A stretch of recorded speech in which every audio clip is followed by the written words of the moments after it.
Thank you very much, Dr. Sanjay Sood, and good morning to all of you friends, Seema, Praveen, Anshika, Satyamina, and Brahmanand Jha, and all the audience.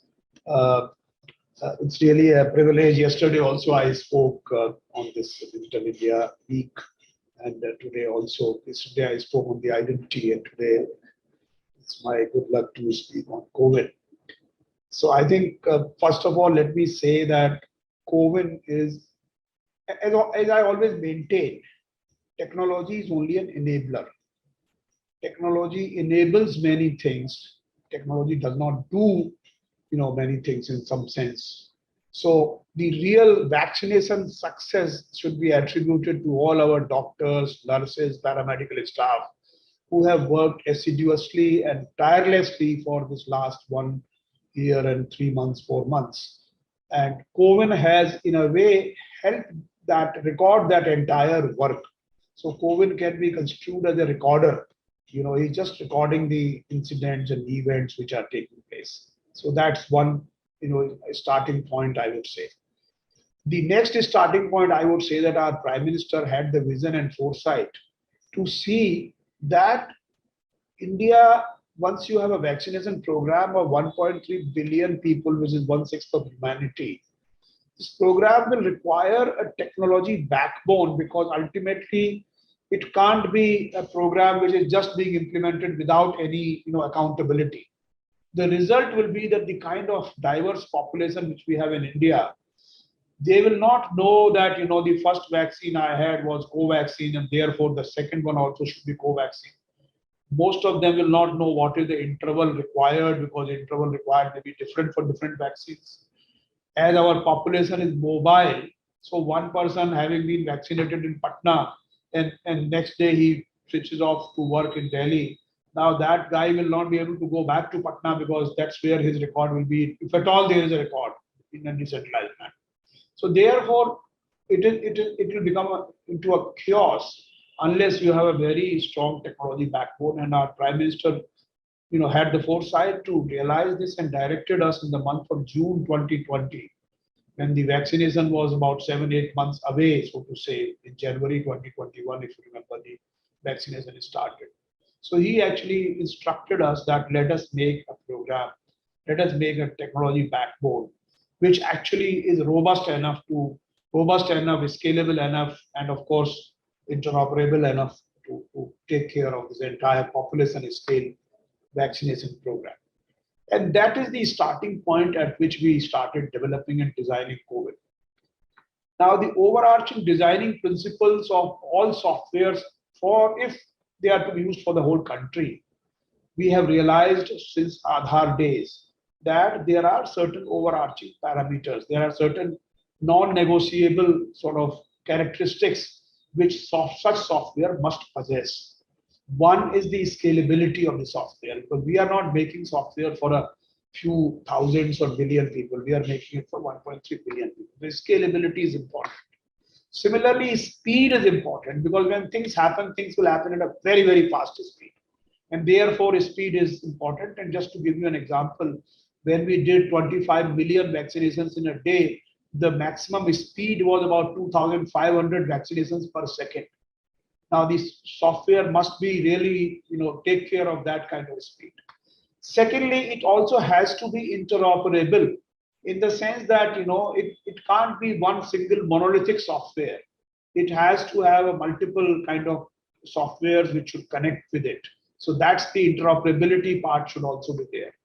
Then it should be based on open APIs so that various kinds of other softwares could connect with it.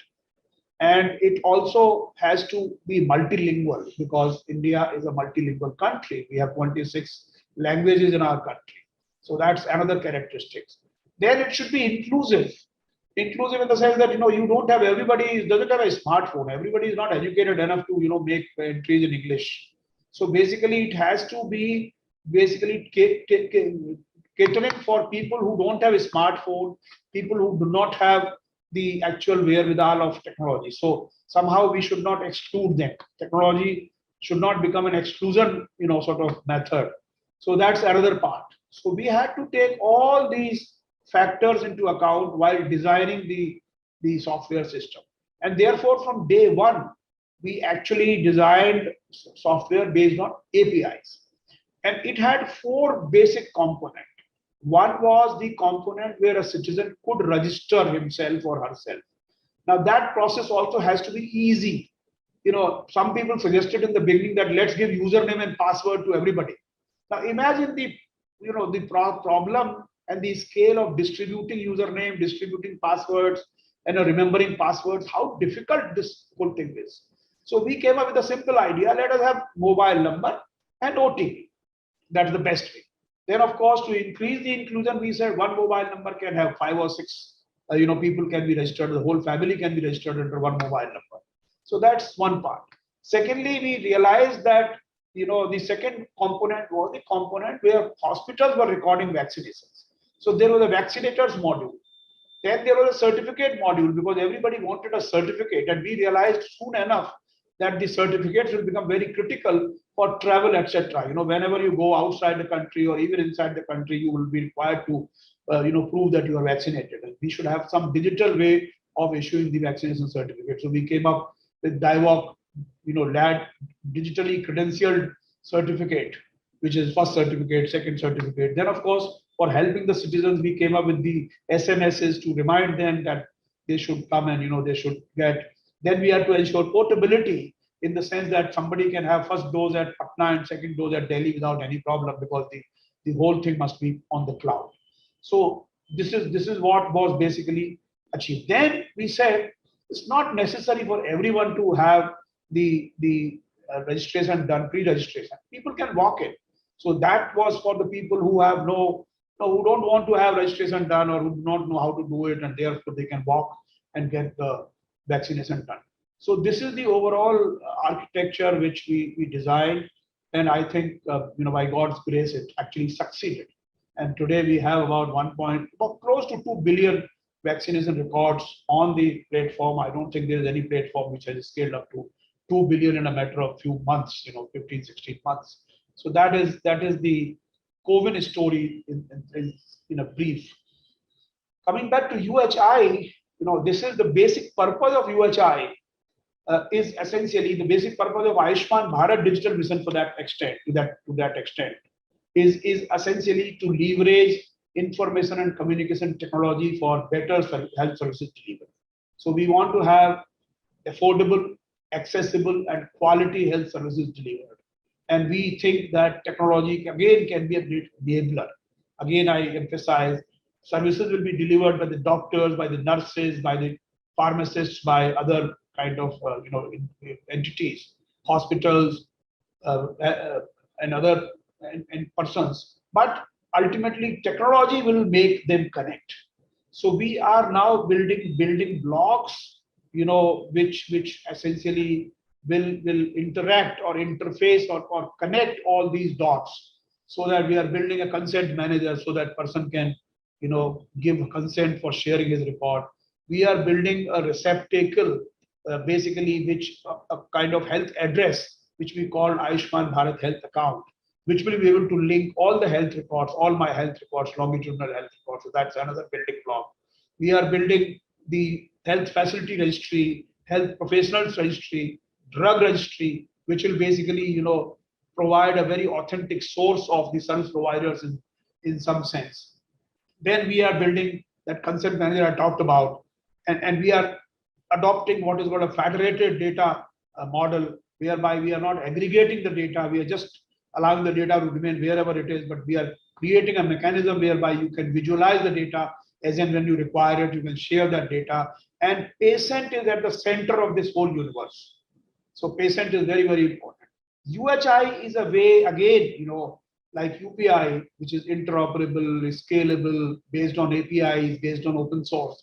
Similarly, UHI is again a set of protocols which will, on the one side, enable all the end user applications, and on the other side, there will be health service provider applications, HSPA and EUA. Both these will be able to sort of reside on both sides of UHI, and they will be able to search each other. So basically, I will be using my application, whichever application I may have, I will be able to search the doctors, search the ambulances, search other kinds of laboratory services, diagnostic services, and then book them and get fulfilled. So these are all things, and the beauty is that it is a common protocol. It's a common protocol which can be used. So it's like we always had those reusable components of the object-oriented programming. Similarly, this is actually becoming a reusable protocol which can be reused by any kinds of services. So this is the other side of UHI. UHI is already built. It is already in the sandbox of the NHA. People are experimenting. Similarly, health claim exchange is another digital public good which has been built and now which is under the protocol, under the testing and under the sandbox.